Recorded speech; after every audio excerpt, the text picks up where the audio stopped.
MCQs के बाद students discuss करते हैं शॉर्ट आंसर्स को। क्वेश्चन नंबर 1 है स्टूडेंट्स आपके पास, what are primary, secondary and tertiary alkyl halides. तो स्टूडेंट्स सबसे पहले आप इनको डिफाइन करेंगे, देन आप इनकी एग्जांपल्स देंगे। जैसे स्टूडेंट्स आपके सामने है, in a primary alkyl halide halogen atom is attached with a carbon atom which is further attached to one और नो कार्बन एटम। जैसे कि स्टूडेंट्स हमने थॉरली इसको डिस्कस किया था कंसेप्चुअल वीडियोस के अंदर। आपके पास एग्जाम्पल में है chloromethane, then chloroethane, then 1 chloropropane है, आप देख सकते हैं। देन स्टूडेंट्स आप डिफाइन करेंगे सेकेंडरी अल्काइल हैलाइड को, यानी कि सेकेंडरी अल्काइल हैलाइड को आप जब डिस्कस करेंगे तो आप बताएंगे कि आपका जो अल्फा कार्बन है वो फर्दर 2 अल्काइल ग्रुप्स के साथ अटैच है, यानी कि 2 कार्बन एटम्स के साथ डायरेक्टली अटैच्ड होता है। देन स्टूडेंट्स आप इसके लिए एक जनरल चाहें तो एग्जांपल भी दे सकते हैं, स्पेसिफिक भी दे सकते हैं इसको डिफाइन करने के बाद। देन स्टूडेंट्स आपके पास आ जाता है टर्शियरी अल्काइल हैलाइड। इसमें स्टूडेंट्स आप टर्शियरी अल्काइल हैलाइड को डिफाइन करेंगे। आप इसके लिए चाहें तो जनरल फॉर्मूला है वो भी लिख सकते हैं, आपको स्पेसिफिक है तो वो भी लिख सकते हैं। जैसे आपके पास आ जाता है tertiary butyl chloride, CH3 and then Cl।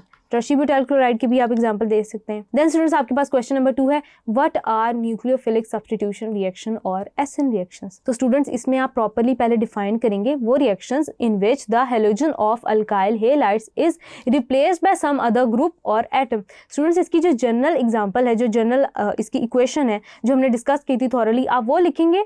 और चाहें तो स्टूडेंट्स आप इस जनरल इक्वेशन को मैकेनिज्म की फॉर्म में 1-2 लाइंस में डिस्कस कर सकते हैं। आप ये बता सकते हैं कि आपका न्यूक्लियोफाइल जो है वो इलेक्ट्रॉन रिच स्पीशी होता है और वो अटैक कर रहा होता है इलेक्ट्रोफिलिक कार्बन के ऊपर। एज अ रिजल्ट आपका लीविंग ग्रुप लीव कर जाता है। इसमें आप मजीद ये बता सकते हैं कि क्या हो रहा है, इसमें सिमेट्री कैसे चेंज हो रही है। आप ये बता सकते हैं कि एक सिग्मा बॉन्ड बन रहा है और एक सिग्मा बॉन्ड ब्रेक हो रहा है, और ये रिएक्शन 2 तरह से हो सकता है। स्टेप बाय स्टेप भी हो सकता है जिसमें हमने SN1 के बारे में बात की थी, देन ये सिंगल स्टेप में भी हो सकता है, यानी कि एक इंटरमीडिएट की फॉर्मेशन के साथ। तो स्टूडेंट्स ये कुछ पॉइंट्स हैं जो आप लिख सकते हैं एडिशनल, ताकि आपका क्वेश्चन ज्यादा अच्छा जस्टिफिएबल हो। देन स्टूडेंट्स आपके पास क्वेश्चन नंबर 3 है, tertiary alkyl halide show SN1 reactions mostly why. यानी कि टर्शियरी अल्काइल हैलाइड ज्यादातर SN1 रिएक्शन शो करते हैं। तो स्टूडेंट्स इसकी रीजन हम ऑलरेडी डिस्कस कर चुके हैं, इसको हम एनलिस्ट कर लेते हैं। Due to the following factors tertiary alkyl halide show SN1 reactions. आपके पास सबसे पहले आता है कि कार्बोकेटाइन स्टेबल होता है।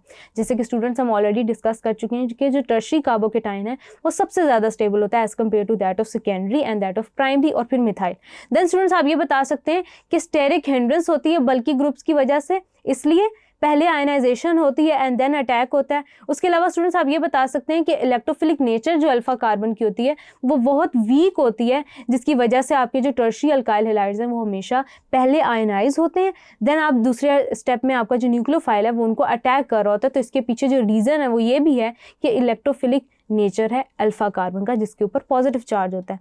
तो ये हो गया स्टूडेंट्स आपके पास आंसर इसका। आप इसको एज अ रिजल्ट स्टूडेंट्स ये भी कर सकते हैं कि आप SN1 की इक्वेशंस जो है वो एज एग्जांपल भी लिख सकते हैं। देन स्टूडेंट्स मूविंग फॉरवर्ड आपके पास क्वेश्चन है, what are elimination reactions, the chemical reactions in which 2 groups are eliminated from 2 adjacent atoms are called as elimination reactions since beta hydrogen is necessary for elimination, इसलिए इसको हम कहते हैं beta elimination. तो students इसके अंदर आप ऐसे भी कर सकते हैं कि आप एग्जाम्पल दे सकते हैं, इसके अंदर बीटा हाइड्रोजन मेंशन कर सकते हैं कि ये बीटा हाइड्रोजन है आपके पास, देन आपके CH and then X, and as a result students आप ये बता सकते हैं कि अल्कोहलिक KOH की प्रेजेंस में आपके पास डबल बॉन्ड जनरेट हो रहा है, C डबल बॉन्ड C, और आपके पास यहाँ पे आ जाता है, या आपके पास जो ये हैलाइड ग्रुप है ये लीव कर जाता है।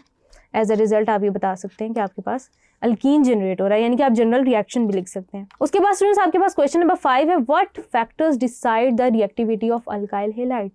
स्टूडेंट्स आपके पास 2 फैक्टर्स थे जो कि अल्काइल हैलाइड की रिएक्टिविटी को डिफाइन करते हैं। दोनों को आप 1 बाय 1 एक्सप्लेन कर दें 1-2 लाइंस के अंदर, क्योंकि शॉर्ट आंसर है तो आप इसके लिए ब्रीफली जाएंगे।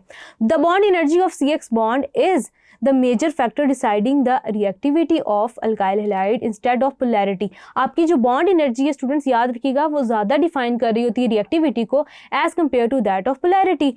जिस बॉन्ड की बॉन्ड एनर्जी जितनी कम होती है वो बॉन्ड उतना ज़्यादा रिएक्टिव होता है। जैसे फॉर एग्जांपल स्टूडेंट्स आपके पास जो कार्बन फ्लोरीन बॉन्ड है वो स्ट्रॉन्गेस्ट है among the series such that it do not react under ordinary conditions.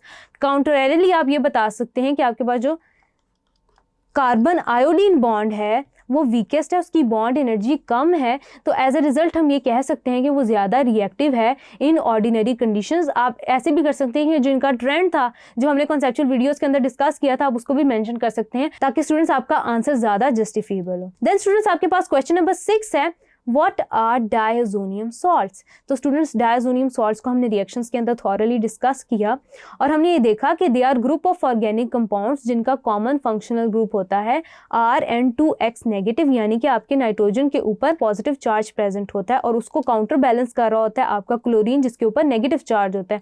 आपने x बता देना कि कोई भी ऑर्गेनिक या इनऑर्गेनिक एनाइन है, जैसे कि हेलोजन भी हो सकता है। उसके अलावा R आपका कोई भी ऑर्गेनिक ग्रुप होता है, अल्काइल ग्रुप भी हो सकता है यहाँ पे और एराइल ग्रुप भी हो सकता है। आपने बेंजीन डायजोनियम क्लोराइड की एग्जांपल देनी है। देन स्टूडेंट्स मूविंग फॉरवर्ड आपके पास क्वेश्चन नंबर 7 है, how can nucleophilic addition of primary amine give an imine? कि कैसे न्यूक्लियोफिलिक एडिशन जो है एक प्राइमरी अमीन की आपको आइमाइन जनरेट कर सकते हैं। तो स्टूडेंट्स याद रखिएगा कि the nucleophilic primary amines can attack the electrophilic carbon centres of aldehydes and ketones. The reaction is a compound in which carbonyl double bond is replaced by carbon nitrogen double bond. इस तरह के reaction को, इस तरह के compound को आप आइमाइन बोलते हैं, या ऐसे रिएक्शन को या ऐसे कंपाउंड को, रिएजेंट को हम शिफ्ट बेस कह सकते हैं। स्टूडेंट्स याद रखिएगा कि आप एग्जाम्पल के तौर पर लिख सकते हैं इथाइलमीन NH2, ये स्टूडेंट्स आपके पास रिएक्ट कर रहा है एसिटाल्डिहाइड के साथ, जैसे कि हमने रिएक्शंस में भी डिस्कस किया। ये रिएक्शन आप इसके साथ एज एन एग्जांपल लाजमी लिखेंगे।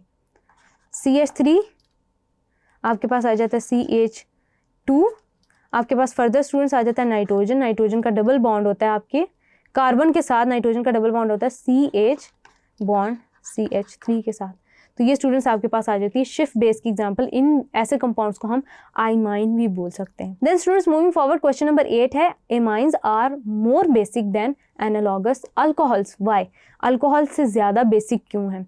एमाइंस ज़्यादा बेसिक इन रीजंस की वजह से हैं क्योंकि lone pair of electrons present होता है और ये लोन पेयर ज़्यादा प्रोटॉन के लिए प्रेजेंट होता है देन दैट ऑफ ऑक्सीजन। उसके अलावा स्टूडेंट्स आप ये कह सकते हैं कि ज़्यादा बेसिक आपके पास एमाइंस इसलिए क्योंकि जो एमाइंस में नाइट्रोजन है इसकी इलेक्ट्रोनेगेटिविटी ऑक्सीजन की इलेक्ट्रोनेगेटिविटी से कम है। उसके अलावा इनका जो स्टूडेंट्स केटाइन है वो ज़्यादा स्टेबल है as compared to that of oxonium ion, यानी कि जो ऑक्सोनियम आयन जो ऑक्सीजन बनाता है उससे इनका केटाइन जो है वो ज़्यादा स्टेबल होता है। तो ये स्टूडेंट्स आपके पास 3 रीजंस हैं जिसके तौर पे आप ये कह सकते हैं कि एमाइन ज़्यादा बेसिक होते हैं as compared to that of analogous alcohols on the basis of structures. आपने इनको देखा। उसके बाद स्टूडेंट्स आपके पास एक रिएक्शन है, how tertiary alcohols are obtained from Grignard reagents. आप टर्शरी अल्कोहल्स कैसे ले सकते हैं स्टूडेंट्स? इसके लिए पूरा मैकेनिज्म हमने कॉन्सेप्चुअल वीडियोस में ऑलरेडी डिस्कस किया है, जिसके अंदर हम क्या करते हैं कि फॉर एग्जाम्पल आपके पास मिथाइल मैग्नीशियम ब्रोमाइड है, उस पर नेगेटिव चार्ज है, मैग्नीशियम ब्रोमाइड है, मैग्नीशियम पे पॉजिटिव चार्ज है।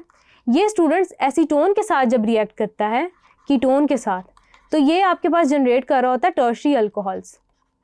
एज अ रिजल्ट स्टूडेंट्स आप क्या देख सकते हैं कि इसके अंदर रिएक्शन हो रहा है, एज अ रिजल्ट ऑक्सीजन पे नेगेटिव चार्ज आ जाएगा, CH3 आपके पास कार्बन पे CH3 O negative, Mg positive, Br। Then students आपके पास एज अ रिजल्ट क्या होता है? एसिड हाइड्रोलिसिस होता है। एसिड हाइड्रोलिसिस के नतीजे में स्टूडेंट्स आपके पास टर्शरी अल्कोहल जनरेट होता है, COH CH3 देन CH3। तो ये स्टूडेंट्स आपके पास अल्कोहल जनरेट हो गया। उसके बाद स्टूडेंट्स हमने शॉर्ट आंसर्स डिस्कस किए, अब हम 1 बाय 1 डिस्कस करते हैं लॉन्ग आंसर्स को। Thank you.